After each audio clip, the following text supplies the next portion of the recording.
Students, আমরা significance of ডেরিভেটিভের long অ্যান্সারের প্রবলেমগুলো সলভ করছি। আজকের এই ক্লাসে 16-এর প্রবলেম থেকে শুরু করছি। দেখো, 16-এর প্রবলেমটা বোর্ডে কপি করা আছে। আমরা দেখে নিই একটু প্রবলেমটা কি আছে।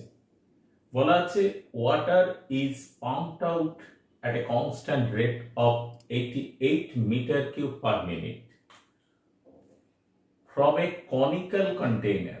একটা conical container আছে, held with its axis vertical, যার অ্যাক্সিসটা ভার্টিক্যাল থাকবে। তার মানে একটা শঙ্কু আকৃতির পাত্র আছে, যে পাত্রের ভার্টিক্যাল মানে অ্যাক্সিসটা ভার্টিক্যাল নিচের দিকে থাকবে, আর semi vertical angle is 45 degree.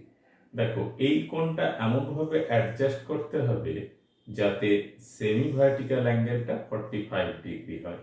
তাহলে এটা 90, এটা 45, তাহলে এটা 45, তাহলে এই লেন্থ ইকুয়াল টু এই লেন্থ আসবে, যার জন্য ফিগারটা আমরা একটু এইভাবে এঁকে নিলাম। তাহলে একটা কন্টেইনার হয়েছে যার সেমি ভার্টিক্যাল অ্যাঙ্গেল দিস, এটা ও, এটা এ, এটা বি। তাহলে তাই যদি হয়, তাহলে এই অবস্থাতে যেটুকু জল এই পাত্রে আছে, সেই জলটাকে আমরা কি করব? জলটাকে পাম্প আউট করব। তাহলে পাম্প আউট করলে জলের লেভেলটা কমে যাবে। এবার বলল যে find the rate of depression. তাহলে জলের লেভেলটা কি হিসেবে কমছে? আমরা মনে করলাম টি সময় পরে জলের লেভেল হয়েছে H, this is H। তাহলে এটা হচ্ছে P, এটা B হয়েছে, এটা C ধরে নিই, আর এটা Q। বুঝতে পারছো, যেহেতু এই অ্যাঙ্গেলটা angle COA equal to 45 degree, therefore OC equal to OP, OC equal to CA, OC equal to CA, এবং OQ equal to PQ। এই দুটো যেহেতু এই ট্রায়াঙ্গেলটা আর এই ট্রায়াঙ্গেলটা থেকে পাচ্ছি। এবার ইনিশিয়ালি ভাবো, initially let V0 be the volume of the water, volume of water initially in container। কন্টেইনারের মধ্যে প্রথম যে জলটা ছিল সেটা মনে করছি পুরোটাই ভর্তি ছিল। তাহলে 1/3 পাই আর স্কোয়ার এইচ। এখন দেখো, এটা সমান, দুটোই যেহেতু সেম, তাহলে H0 ধরছি আর এটাকে H ধরছি। তাহলে 1/3 পাই আর স্কোয়ার এইচ, তার মানে H0 square into H0, that is 1/3 pi H0 cube equal to K সে, এটা মিটার কিউব। ইনিশিয়ালি এটুকু ছিল, মেবি হতে পারে 100 metre cube, 200 metre cube, 150 metre cube, যা হোক একটা ছিল, সেটাকে কে ধরে নিয়েছি। এবার জলটা পাম্প করে বার করে দেওয়া হচ্ছে, জল পাম্প করে বার করে দেওয়া হচ্ছে। তারপরে ওয়াটার লেভেল কমে আসছে। Let V equal to volume of water কি হয়? ফাইনালি বা in time T in container। তাহলে এক্ষেত্রে ভলিউমটা কি আসবে? ভলিউম আসবে অবশ্যই 1/3 pi R square, R means H, H square into H, যেহেতু R ইকুয়াল টু H 45 ডিগ্রির জন্য, তাহলে 1/3 পাই H কিউব। আমাদের কি দেওয়া আছে? দেওয়া আছে যে যে জলটা বার হচ্ছে, অর্থাৎ therefore V1 equal to V0 minus V, যে জলটা পাস আউট হয়েছে সেটা লেট, তাহলে late V1 equal to V0 minus V1, অর্থাৎ যে জলটা পড়ে গেছে, let pass out water pass out water volume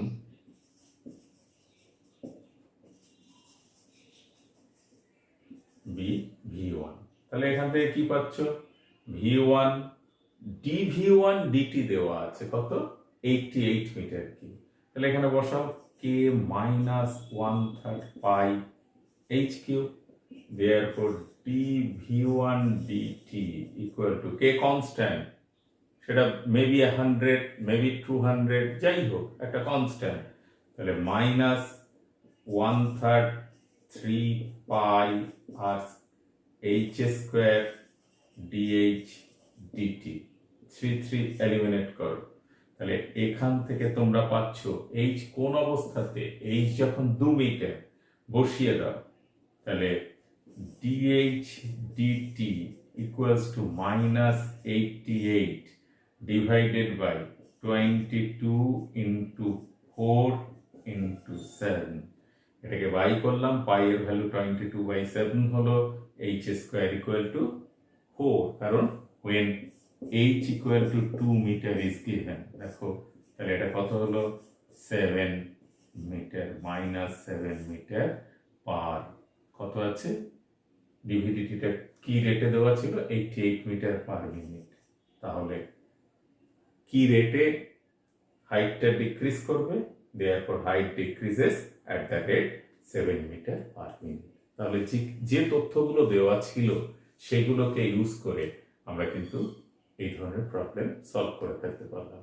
এই অঙ্কটার ক্ষেত্রে বিশেষ করে মনে রাখবে যে যে জলটা পাস আউট হয়েছে তার ওপরে রেট অফ ভলিউম কিন্তু গিভেন, ইনিশিয়ালিও নয় ফাইনালিও নয়, যেটা পাস আউট হয়েছে, পাস আউট বলতে যেটুকু পড়ে গেছে সেই ভলিউমটা কত ডিভিডিটি, মানে আমরা V1 ধরে নিয়েছি তাই dV1/dt বার করে নিয়েছি।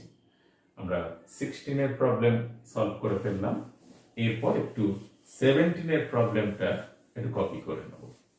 17 এর প্রবলেম খুব ইম্পর্টেন্ট একটা প্রবলেম, পরীক্ষাতে এইচএস এক্সাম বা যে কোনো কম্পিটিটিভ এক্সামেও দেখতে পাওয়া যায়, সে সিবিএসসি এক্সাম আইএসসি সমস্ত বোর্ডেই এই প্রবলেমটা কিন্তু খুব ইম্পর্টেন্ট। 17 এর প্রবলেম দেওয়া আছে এ circular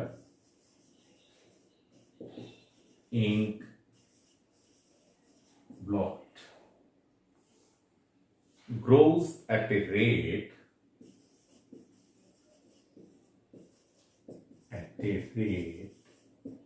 2 centimeter square per second. Find the rate, বললো find the rate at which the radius is increasing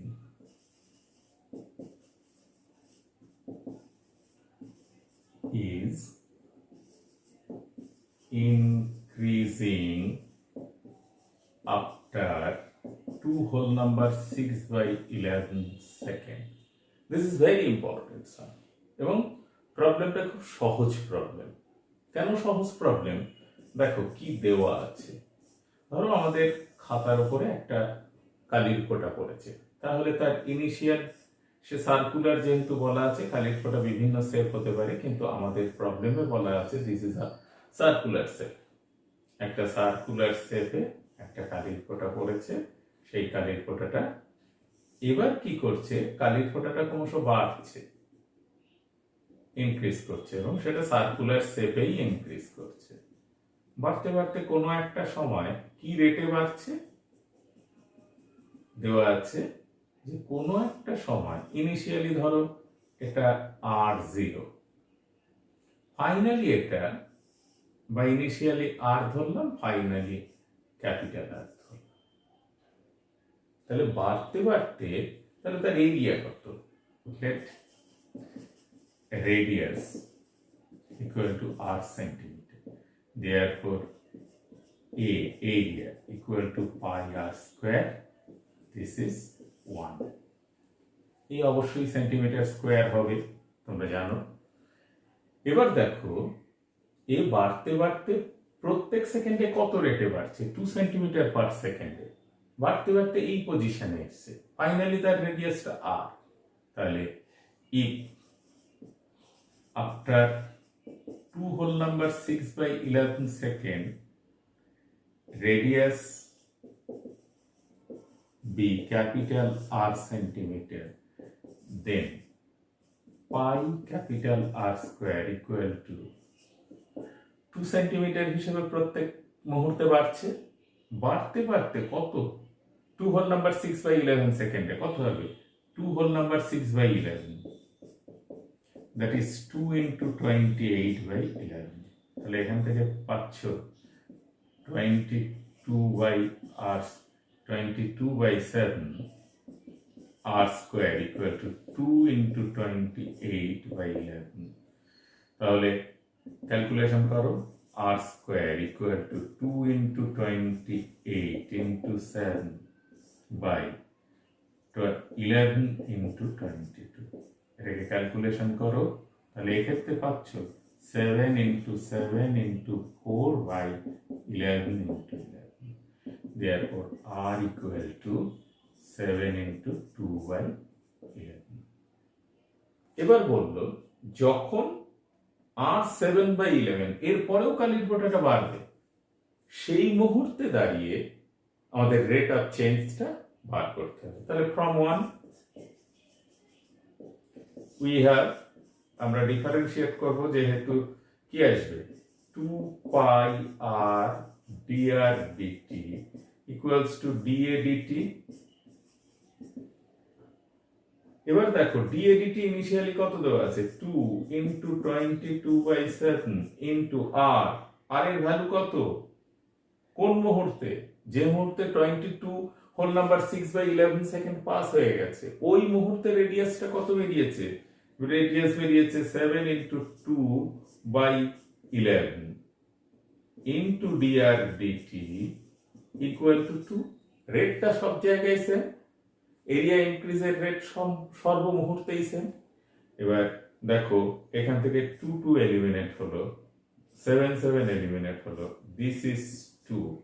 therefore আমরা কি পাচ্ছি, dr dt equal to 1/4 equal to 0.25 centimetre per second. তাহলে ওই মুহূর্তে দাঁড়িয়ে রেডিয়াসের রেট অফ ইনক্রিমেন্টটা কত, 0.25 সেন্টিমিটার পার সেকেন্ড। আমরা খুব সহজেই এই প্রবলেমটা সলভ করলাম। এরপর আমরা দেখে নেব 18 এর প্রবলেমে কি দেওয়া আছে। 17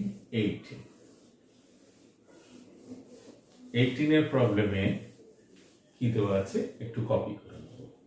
18 এর problem, a stone is dropped, a stone is dropped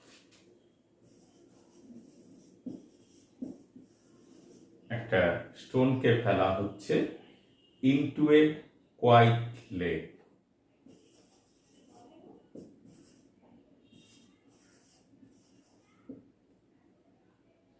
into a quiet lake, অর্থাৎ যে লেকের জল স্থির, and waves moves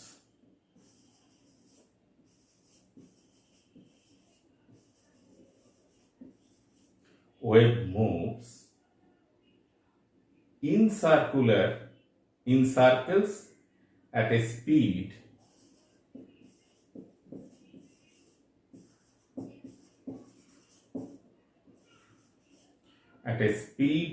of 4 centimeter per second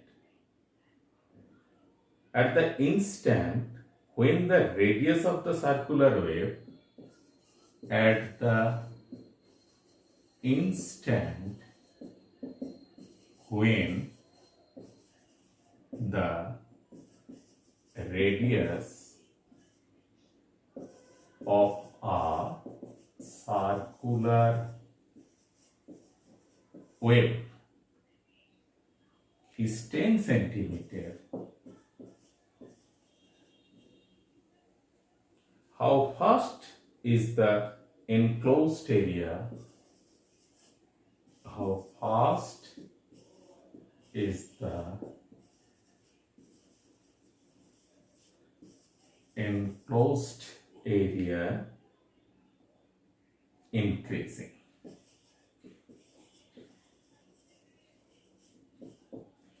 আমরা আগে প্রবলেমটা বুঝে নেব, দেখে নেব কি দেওয়া আছে।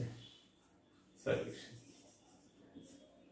একটা লেক আছে, লেকের স্থির জল আছে, তার মধ্যে একটা ঢিল ফেলা হলো, স্টোনকে ড্রপ করা হলো, করলে এই ধরনের সার্কুলার ওয়েভটা, যদিও সার্কুলার নয় এরকম হিসেবে আসে, কিন্তু আমাদের যা প্রবলেম আছে তাহলে বলা হচ্ছে এরকম সার্কুলার ওয়েতে ওয়েভটা ইনক্রিজ করতে থাকবে, পর পর পর পর এরকম সার্কুলার ওয়েতে ওয়েভটা ইনক্রিজ করতে থাকবে।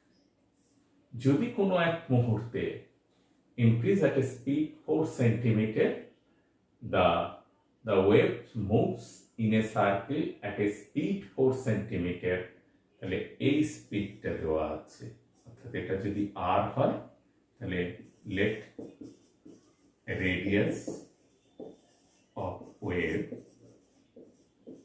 be r centimeter, then কি দেওয়া আছে dr dt is given, কত dr dt বলা আছে কত 4 centimeter per second.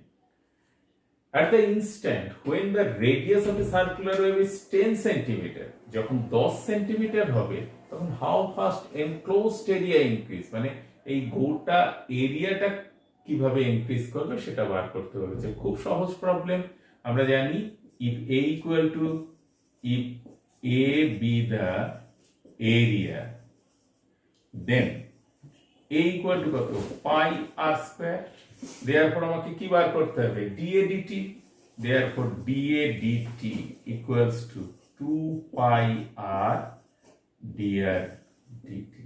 লক্ষ্য করো 2 into 22/7 into r, কখন রেডিয়াস ইনক্রিজ কখন হবে যখন সার্কুলার ওয়েভটা ঠিক রেডিয়াসটা 10 সেন্টিমিটার, অর্থাৎ 10 dr dt কত দেওয়া আছে dr dt 4, এটা পাই হিসেবেই রাখো, তাহলে আনসারটা কত হবে 4 into 80 pi centimetre square per second রেটে তার টোটাল ওয়েভের ক্ষেত্রফলটাই এখান থেকে এই টোটাল এরিয়াটা, এরিয়া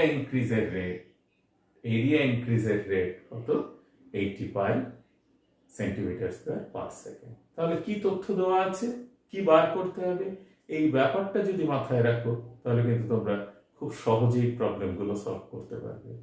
আমরা এই ক্লাস এখানেই শেষ করছি, এর পরবর্তী ক্লাসে বাকি প্রবলেমগুলো তোমাদেরকে সলভ করে দেখাবো। ততক্ষণ পর্যন্ত তোমরা এই করে দেওয়া প্রবলেমগুলো ভালো করে প্র্যাকটিস করতে থাকো।